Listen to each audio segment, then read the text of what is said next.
Dai, you've welcomed back a few new guys into training this week, which must have given the boys a bit of a boost going into what will be a big game this weekend.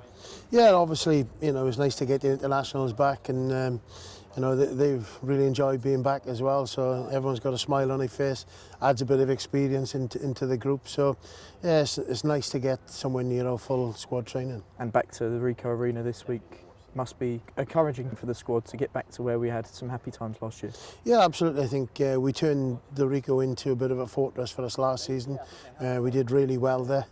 It's important we start the season in the same vein, really. As I say, we want teams fearing to come there, and we don't want teams to come there and go away with anything, really. So big match for us, playing against last year's finalists. So we know it's going to be a tough game, but that's what you want. At the stage of the season, there's no easy games, and that will pretty much follow the course for the rest of the season, no doubt. We're welcoming those guys back, but obviously Bath are doing the same, welcoming their England boys back. So it'll be level playing field in terms of that, won't it?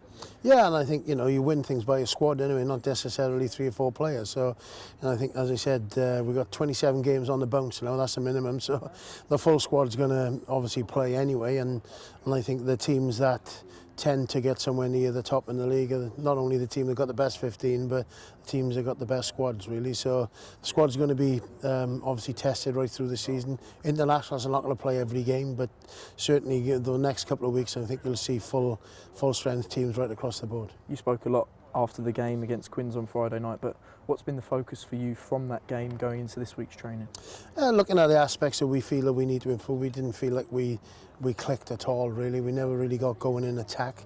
I thought we played lateral without getting much width in our game. We played between the 15s, really, so we didn't stress Quinn's defence enough. We didn't give our real talented runners enough space to operate, so we need to stretch them a little bit, but obviously we need to play with real penetration. You need to play in the front foot.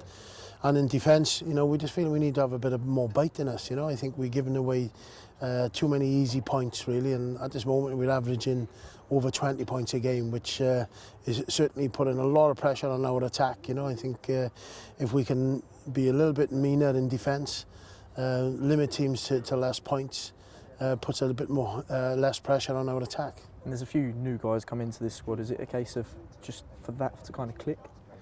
I think by quality players get it quicker. That's the truth of things, really. But at this stage of the season, you're going to have players that have only been with us a week or two, and they're probably not going to get everything sort of 100% to start off with. But at this stage, you need to get in your best players on the field, really. So we'll be looking over the next week or so to get our best players on the field, and hopefully they'll pick up as much as they can and as quickly as possible. Brilliant. Cheers, Dai. No worries, mate.